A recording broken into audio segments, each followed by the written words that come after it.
Adults here. Oh my god, I don't know if that went through, but whatever. So hi again. I just got done watching The Amazing Spider-Man 2, which this movie was really good. It stars Andrew Garfield, Jamie Foxx, Emma Stone, and the kid who plays Harry Osborn. I'm really sorry for all you Harry Osborn lovers out there. I didn't think he was hot enough to learn his name, so sorry. um, but he surprisingly did a really good job for me. In this movie, we do find out what happened to Peter Parker's family more.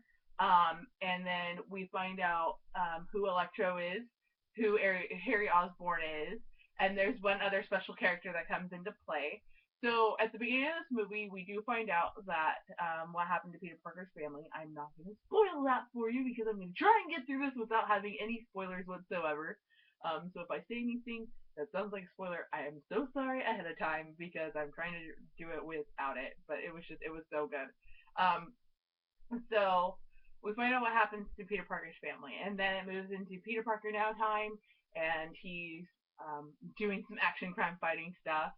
And then eventually, while he's doing the action crime fighting stuff, he saves this guy named Max, and Max is played by Jamie Foxx, who later turns into Electro, and he pretty much is in within himself, and he is pretty much a loner, and like it's really sad.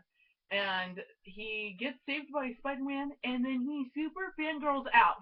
Like, no offense to our fandom, the Supernatural fandom, but he was way worse than us because I mean we may have a gift for everything, and we may have like supernatural things up our wazoos, but this guy literally thought like Spider-Man was his buddy in this movie, like at the beginning of it, and totally was like talking to himself like as if Spider-Man was there, which was really weird. And I was just like, dude, you are worse than us and Becky combined, which is saying something because our supernatural fandom, I love you, Spin family, but we're really weird. So, but he's pretty much a loner, and then something happens to him, and he turns into Electro. Well, come to find out, Spider-Man turns out to be his worst enemy because Spider-Man wasn't really helping him. So he goes through and tries to take down all of New York City. That way, if power's out, everyone has to pay attention to him. So then Spider-Man eventually fights him, and other things go on. Then we meet Harry Osborn also. Harry is an old friend of Peter Parker's who comes back and takes over Oscorp when he turns 20 because his dad dies of a really bad disease that also Harry has. And so Harry's trying to find a cure, and he thinks the only way he can fix it is what Oscorp's already done.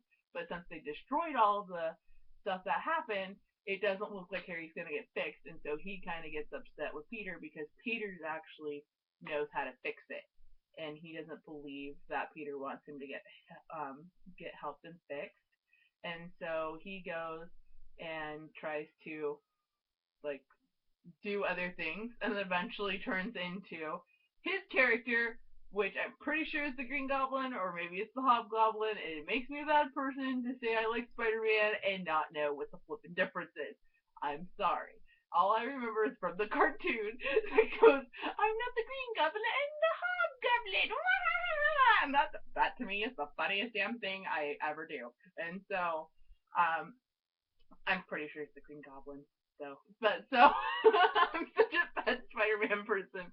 But and then we also see Peter Parker and Gwen Stacy's relationship and how it goes through like him being Spider-Man and like trying to live up to her dad's promise and like actually loving her and wanting to be with her. There is a really sad part that happens in this movie. I'm not gonna say what it is. If you've already seen it, you already know. It's actually really close to what happened in the comic book, but not quite.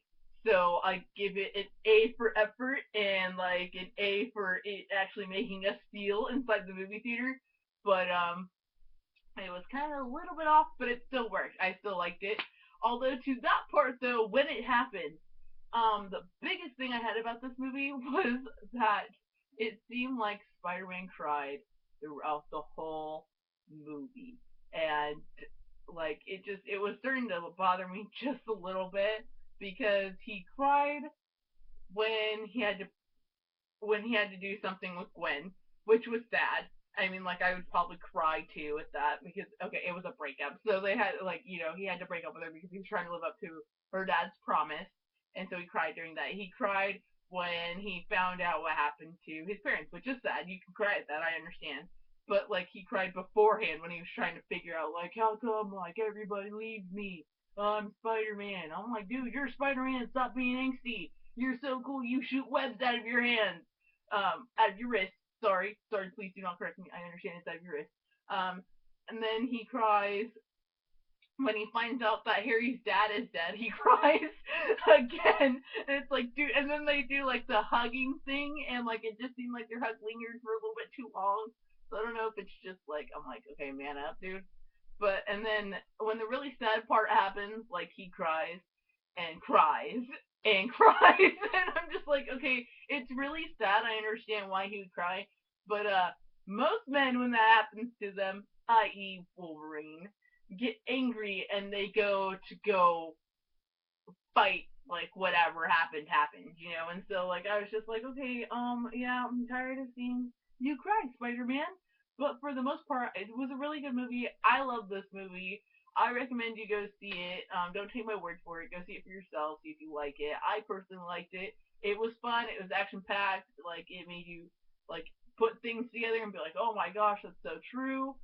This movie does have some little fun things in there that like kind of freaked me out, but then kind of was like, yay, some stuff's so cool. So like when we see Electro, they constantly like played music, and I understand like he was a loner and he talked to himself a lot, but when he turned into Electro, they played music, and then you could hear like someone kind of talk, but not really. And like I thought I was going crazy because I'm sitting there and like Electro's talking, Jamie Foxx is talking. I'm sitting there, I'm like, wait, what is the other voices in the music trying to say to me? Like, because the voices are sitting there telling him that like no one likes him. It's kind of like Harry Osborn in the Spider-Man movies when like his dad's like, no, Harry, you've got to do this. You've got to kill Spider-Man. Like it's Spider-Man's fault. So it's kind of like that for Electro in this one.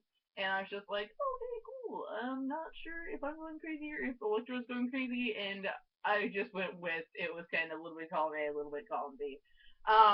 Another cool thing in this movie is you do get to see some of the other supervillains coming for Spider-Man in Oscorp. So that's pretty cool because you get to see all the types of the different stuff that make up the supervillains. And there is one that is coming at the end, and he's kind of funny, like the way he like is and what Spider-Man says to him. It did get me to laugh. There was cute little jokes throughout the movie also that were like really pretty funny. I would tell you guys that some of them actually ruin like what the movie is or like what the like special parts are. So I just say watch them. But yeah, so for the most part, I pretty much love this movie.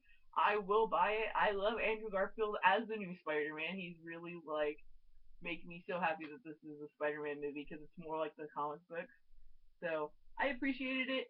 I say watch it, don't watch it, whatever you guys want to do. I don't mind. You guys got inside my mind. Thanks for stopping in. Also, next week, my next movie's gonna be, I believe it's called The Neighbors. It's that one movie with Zac Efron and Seth Rogen. Because everyone knows Zac Attack's the hottest thing, and Seth Rogen's kind of my chunky guy, hot center dude that I would do. So, anyway, check in next week for that video. I'll talk to you guys later. Love you.